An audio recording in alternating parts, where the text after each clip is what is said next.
Hey guys, welcome back to today's video. Today we're going to be going through and analyzing the president's approval rating across all 50 states and see what it means for 2020 and of course 2018. So we have new numbers from the Morning Consult that came out August 13th, 2018. And, it just so happens that it has to occur right after I make a bunch of videos with Trump's approval rating. But, of course, more information is always helpful. And I know it says July 2018 right here, but there were different numbers back in July 2018. Utah had a 0 net approval rating, and now it has -1. The president has gained in some areas and lost in some areas, like Florida was +5, now it is +4. Montana and North Dakota are now +4. So things certainly have changed in, I guess, the recent landscape for the president. But we're going to go through it, and we're going to see what it means, of course, for 2018, the 2018 Senate elections, and the 2018 governor elections. So it's going to be very important to see what the president's approval rating is in a key number of these states, especially in areas where the Republicans think they have a shot at getting a pickup in, such as Indiana or Florida or Missouri, North Dakota, Montana, a number of these states where Republicans think they have a great shot at, but haven't really been focusing on some key areas where the president really isn't being approved of, such as the Rust Belt. So we can go ahead and take a look at this map right here. Clearly, there are areas where the president is never going to be approved of. Actually, he was at one point. We'll get to that in just a moment. But California, -23. Oregon, -20. Washington, -23.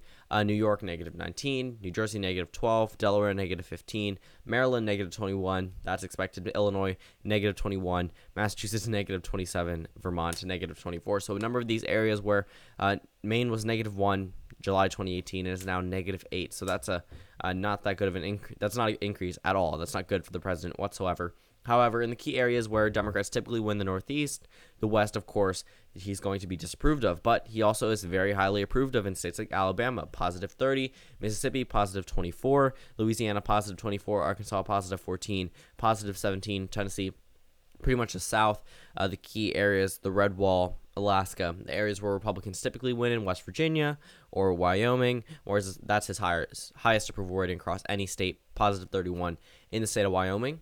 But overall, if we look at this map right now, it doesn't look good in terms of, I guess, an electoral map.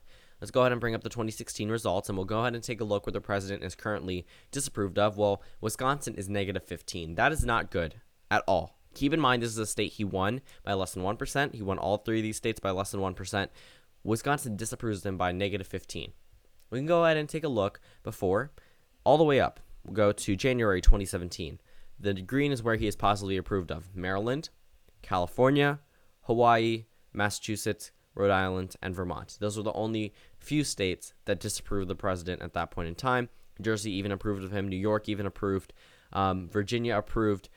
Washington and Oregon both approved. He had +36 in Alabama, 34 in Mississippi, 40 in Wyoming, 37 in West Virginia, +9 in Illinois, +6 in Wisconsin, +7 in Michigan, +10 in Pennsylvania, +22 in Florida. So it's very, very easy to see that almost all of these swing states did approve of him. Even Colorado +1, New Mexico +17. We will talk about New Mexico later. Gary Johnson entered the United States Senate race, not in this video, obviously, but in a separate video.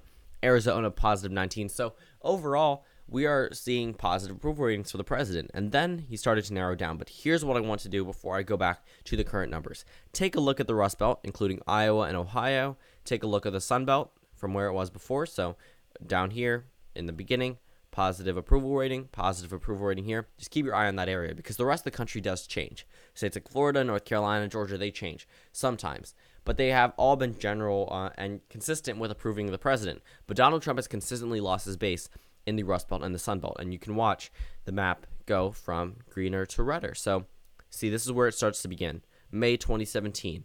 Okay, Donald Trump settled in the office, and we're seeing a couple of changes in the whole way that the presidency is run and then ran. And then you see at some points that Donald Trump did not have a high approval rating whatsoever in most of these states. -3, -1, -7, -5, -22 in New Mexico. Okay, -14 in Wisconsin, -14 in Michigan, -9 in Pennsylvania.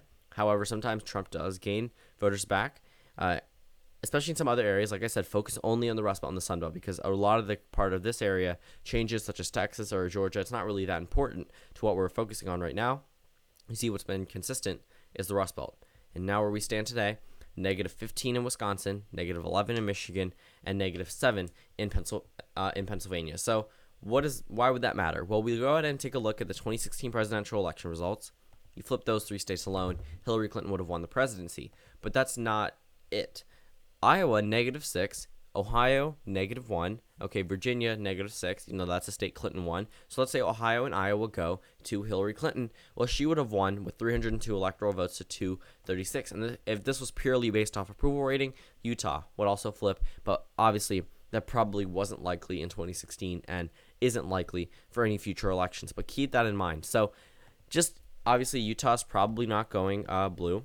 So Utah goes back to the Republicans, but this map doesn't look too improbable. Ohio, Iowa, Wisconsin, Michigan, and Pennsylvania were all states Donald Trump won in 2016, but were all states Obama won in 2008 and 2012.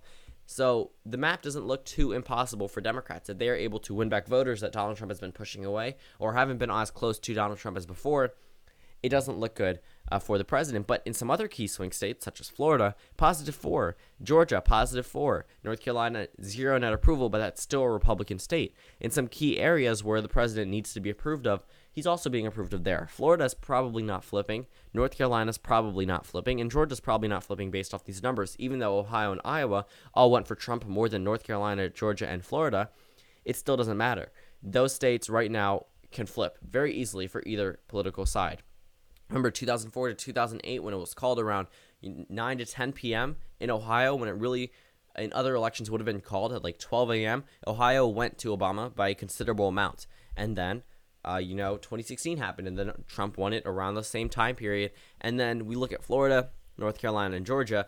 Well, those are key areas for the gubernatorial elections, not for North Carolina for either of those, but in the Senate elections, Florida is going to be a focus, and then Georgia and Florida in the gubernatorial elections. So let's look at where the president's currently approved of. Let's go ahead and take a look at the map that's given to us by 270. Well, in that area where Donald Trump is being disapproved of, you already see likely Democratic seats. So right now, when we're looking at this, it doesn't look too good for Donald Trump in areas that he wanted, but he's currently being approved of in Indiana, in Missouri, in Florida, in West Virginia, and North Dakota.